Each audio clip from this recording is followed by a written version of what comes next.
बहुत बहुत स्वागत है आपका। रूस ने यूक्रेन में तबाही तो मचा दी, अब आगे क्या होगा? आज हम बात करेंगे यूक्रेन पर रूस के हमले और होने वाले वित्तीय संकट के बारे में। रूस यूक्रेन युद्ध आम आदमी की जेब पर कितना असर डालेगा?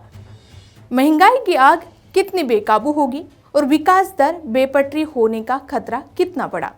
इस वीडियो को अंत तक जरूर देखें और इक्वालिटी न्यूज़ के फेसबुक पेज को लाइक और फॉलो करें, साथ ही यूट्यूब चैनल को सब्सक्राइब कर लें। यूक्रेन पर रूस के हमले के असर का दायरा काफी बड़ा है। इसके झटके से दुनिया भर के शेयर, कमोडिटी और करेंसी बाजार तो हिल गए। आने वाले समय में इसका असर और भी व्यापक होगा। कच्चा तेल महंगा होने से पेट्रोल और डीजल के दाम बढ़ेंगे। इसके अलावा खाद्य तेल और गेहूं जैसी कमोडिटी भी महंगी होगी। इसके चलते पहले से ही आम भारतीय की जेब काट रही महंगाई की दर और बेकाबू हो जाएगी। वहीं कच्चे तेल के दाम बढ़ने से इनपुट लागत बढ़ जाएगी और जीडीपी ग्रोथ पर इसका नकारात्मक प्रभाव पड़ेगा। गुरुवार को तड़के यूक्रेन पर रूस के हमले के बाद गेहूं से लेकर पाम तेल तक के दाम तेजी से बढ़े हैं। दुनिया भर के विश्लेषकों और अर्थशास्त्रियों को मानना है, यदि यह लड़ाई नहीं रुकी तो खाने पीने की वस्तुएं काफी महंगी हो जाएगी। दूसरी तरफ कच्चा तेल और सोने जैसी कमोडिटी की कीमतें बढ़ने के बीच डॉलर में उछाल से देश का आयात बिल बढ़ेगा। इससे सरकार की खर्च करने की क्षमता कम हो जाएगी, जिसका सीधा असर अर्थव्यवस्था की सेहत पर होगा।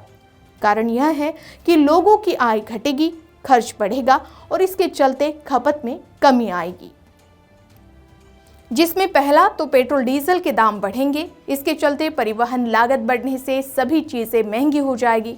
बीते 4 नवंबर से इनके दाम अभी तक नहीं बढ़े हैं, जबकि इस दौरान ब्रेंट क्रूड करीब $25 प्रति बैरल महंगा हो गया है।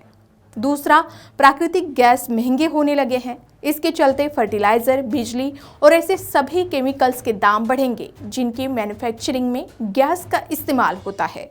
इसकी वजह से खेती किसानी की लागत बढ़ जाएगी। अंतर्राष्ट्रीय बाजार में गेहूं 2012 से अब तक के ऊंचे स्तर पर पहुंच गया है। इसके साथ ही सनफ्लावर ऑयल समेत ऐसी सभी कृषि जिन्स के दाम बढ़ेंगे जिनकी सबसे ज्यादा सप्लाई रूस और यूक्रेन से होती है। S&P ग्लोबल फ्लाइट्स एनालिटिक्स के मुताबिक कच्चे तेल की कीमत 10% बढ़ने से भारत का चालू खाता घाटा 1.13 लाख करोड़ रुपए बढ़ जाता है। यह जीडीपी के 0.4% के बराबर है। इसका सीधा असर रुपए की विनिमय दर पर होता है।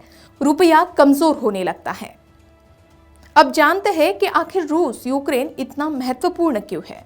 तो क्रूड ऑयल और गैस की बात की जाए तो गेहूं के ग्लोबल ट्रेड में रूस और यूक्रेन की 25% हिस्सेदारी है।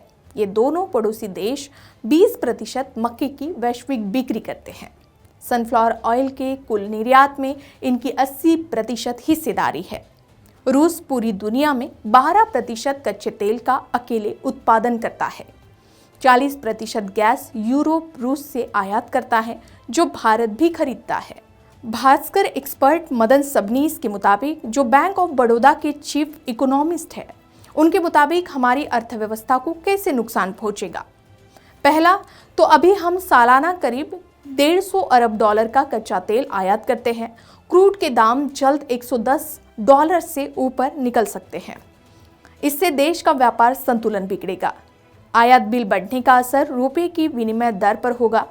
गुरुवार को डॉलर 75.5 रुपए से ऊपर निकल गया। ऐसे में क्रूड और सोने जैसे सभी आयात काफी महंगे हो जाएंगे। व्यापार संतुलन बिगड़ने से सरकार की खर्च करने की क्षमता कम हो जाएगी। इसके चलते लोगों की आय घटेगी, जबकि खर्च बढ़ेगा, जिससे खपत में कमी आएगी और अर्थव्यवस्था धीमी पड़ जाएगी। रूस और यूक्रेन के युद्ध के बीच में बढ़ती महंगाई और आर्थिक संकट से जूझ रही भारतीय अर्थव्यवस्था की यह रिपोर्ट आपको कैसे लगी, हमें कमेंट करके जरूर बताएं। साथ ही इक्वालिटी न्यूज़ के फेसबुक पेज को लाइक और फॉलो करें। यूट्यूब चैनल को सब्सक्राइब करना ना भूलें।